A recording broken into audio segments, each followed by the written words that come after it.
Academy के प्रांगण में उपस्थित सभी अतिथिगण एवं हमारे सहयोगी शिक्षक एवं हमारे प्यारे बच्चों, आप सभी को शिक्षक दिवस की हार्दिक बधाई एवं शुभकामनाएं। जैसा कि हम सभी लोग जानते हैं कि आज शिक्षक दिवस के शुभ अवसर पे हम सभी निफ्स एकेडमी के प्रांगण में उपस्थित हुए हैं और शिक्षक दिवस डॉक्टर सर्वपल्ली राधाकृष्णन के जन्मदिन के शुभ अवसर पे मनाया जाता है। अब इसमें बात आती है कि डॉक्टर सर्वपल्ली राधाकृष्णन के जन्मदिन के शुभ अवसर पे शिक्षक दिवस क्यों मनाई जाती है, क्योंकि डॉक्टर सर्वपल्ली राधाकृष्णन हमारे देश के वो प्रणेता थे जो सिर्फ हमारे देश के प्रथम उपराष्ट्रपति एवं द्वितीय राष्ट्रपति ही नहीं बल्कि हमारे देश के शिक्षा जगत में भी इनका बहुत बड़ा योगदान है एवं छोटे नन्हे बच्चों से लेके विश्वविद्यालय तक के छात्राओं को शिक्षा देने का काम किया। और डॉक्टर सर्वपल्ली राधाकृष्णन का शिक्षा के क्षेत्र में एक बहुत ही महत्वपूर्ण योगदान है, जिसमें सबसे सर्वोच्च स्थान डॉक्टर सर्वपल्ली राधाकृष्णन का यह है कि वो हमारे देश की शिक्षा को मौजूदा हालात 1947 ईस्वी की मौजूदा हालात को देखते हुए हमारे देश की शिक्षा व्यवस्था को बढ़ावा दे रहा था, जिसके चलते उसे पूरे दुनिया के सभी देश पश्चिमी देश का अज्ञानी भी घोषित कर दिया। पश्चिमी देश का अज्ञानी घोषित करने का सिर्फ और सिर्फ एक कारण था कि डॉक्टर सर्वपल्ली राधाकृष्णन आधुनिक शिक्षा के साथ साथ प्राचीन शिक्षा देने का भी कार्य करता था। वो अपने सनातन धर्म का भी प्रचार करता था और प्रचार इसलिए करता था क्योंकि उसी के शासन काल में जब हमारा देश आजाद हुआ था तो हमारे देश का दो टुकड़ा हो गया था और उनसे पहले भी हमारे देश का कई टुकड़ा हुआ। कुल जो है कि जब से हमारा वर्ल्ड इतिहास हमारे देश के मान्यता प्राप्त देता है तब से पूरे भारतवर्ष का 16 टुकड़ा जो है कि हो चुका है। इसलिए डॉक्टर सर्वपल्ली राधाकृष्णन के दिमाग में हमेशा ये सभी बातें चलते रहते थे कि हमारे देश का पुनः विभाजन न हो, इसलिए वो आधुनिक शिक्षा के साथ साथ प्राचीन शिक्षा को भी साथ में लेकर चलते थे। इसीलिए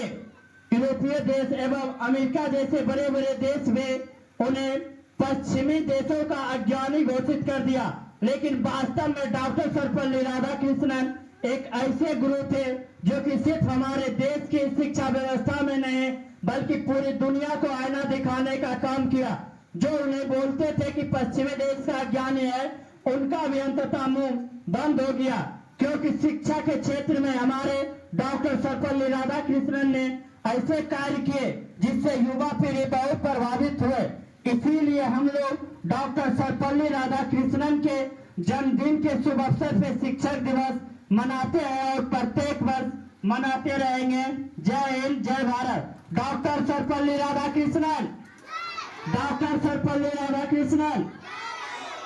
अभी तक तो जो है कि हम जो बातें चर्चा की आप लोगों के समक्ष, ये कोई हमारा भाषण नहीं था बल्कि ये उल्लेख है डॉक्टर सर्वपल्ली राधाकृष्णन का, जिनमें बहुत संक्षेप में हम बताएं कि शिक्षक दिवस डॉक्टर सर्वपल्ली राधाकृष्णन के जन्मदिन के शुभ अवसर पर क्यों मनाया जाता। लेकिन वास्तव में क्या डॉक्टर सर्वपल्ली राधाकृष्णन का एक प्रतिमा सुशोभित करके या फोटो सुशोभित करके उनका जन्मदिन को शिक्षक दिवस के रूप में मना लेने से हमारे समाज में बदलाव होगा?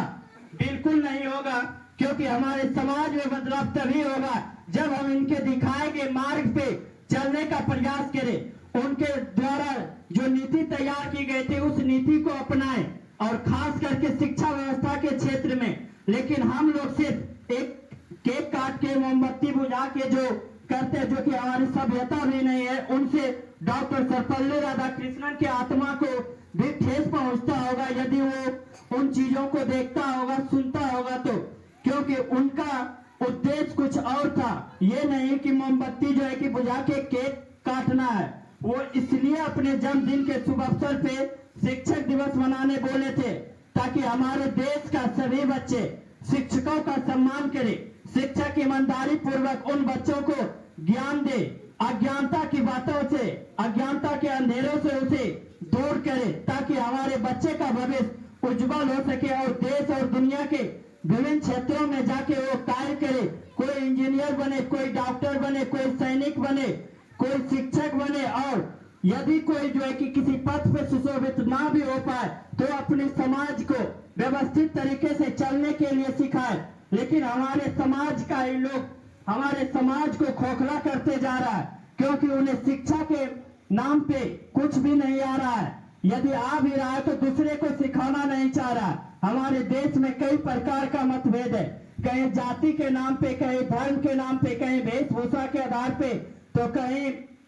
भाषा के आधार पे, यानी कि विभिन्न प्रकार की समस्याएं को लेकर व्यक्त करते रहते हैं, जो कि हमारे देश के विनाश की ओर इशारा करता है। यदि हमारे देश का पुनः हम लोग चाहते हैं कि विभाजन ना हो, तो हम सभी को एकत्र होना होगा, और एकत्र होने का एकमात्र साधन है शिक्षा। शिक्षा एक ऐसी जो है कि व्यवस्था है जो कि सभी वर्ग, चाहे किसी भी वर्ग तबके के लोग हो, सभी को एक समान जोड़ता है और उन्हें आगे बढ़ने के लिए सिखाता है। और सर्वप्रथम सबसे पहले सिर्फ हम डॉक्टर सर्वपल्ली राधाकृष्णन के दिखाए गए मार्ग पे चलने के लिए नहीं कहते हैं, बल्कि ऐसे जो है कि बहुत हमारे देश में महान जो है कि व्यक्ति थे जो कि शिक्षा के क्षेत्र में कार्य किए। भले ही हम डॉक्टर सर्वपल्ली राधाकृष्णन को सर्वोपरि मानते हैं और डॉक्टर सर्वपल्ली राधाकृष्णन के जन्मदिन के शुभ अवसर पे शिक्षक दिवस मनाते हैं, लेकिन हमारे देश के जितने भी महान जो है कि व्यक्ति थे, जैसे स्वामी विवेकानंद, उनके भी जीवन को पढ़ना चाहिए और उनसे कुछ सीखना चाहिए। वो भी हमारे देश को आगे बढ़ाने के लिए पूरी दुनिया में जो है कि वो सभाएं क्या करते थे और हमारे देश की बात पूरे गर्व के साथ अपनी संस्कृति को अभी आगे बढ़ाने का कार्य करते थे। उन सभी लोगों को भी याद करनी चाहिए और हम लोग तभी जो है कि शिक्षा के क्षेत्र में आगे बढ़ सकते हैं जब शिक्षक, विद्यार्थी एवं उनके माता पिता और समाज का भी सहयोग मिल जाए तो उसे आगे बढ़ने से कोई भी रोक नहीं सकता है। लेकिन यहाँ पे सिर्फ और सिर्फ शिक्षा के नाम पे बच्चों को विद्यालय या ट्यूशन भेज दिया जाता है कि हमारा बच्चा वहां से पढ़ के शिक्षित हो जाएगा। विद्यालय और ट्यूशन में सिर्फ बच्चे शिक्षित नहीं होते, उनके माता पिता को भी ध्यान रखना होगा कि हमारा बच्चा किस क्षेत्र की ओर आगे बढ़ रहा है। सिर्फ पढ़ाई, किताबी ज्ञान जो है कि जीने के लिए काम नहीं आता है। किताबी ज्ञान तो सीखना प्रत्येक बच्चों का जो है कि फितरत है, वो कोई भी सीख सकता है, लेकिन जीवन कैसे जीना है वो गुरु और माता पिता और समाज सभी मिल के सिखाते हैं। और यदि सिखाने में असफल हो जाते हैं तो सबसे बड़ा गुरु जिसे माना जाता है समय, वो सिखाते हैं। लेकिन समय की नौबत हम क्यों आने दें? यदि जब हम सभी एक साथ एकजुट होकर आगे बढ़े तो जय हिंद, जय भारत। हम अपनी वाणी को विराम देते हैं।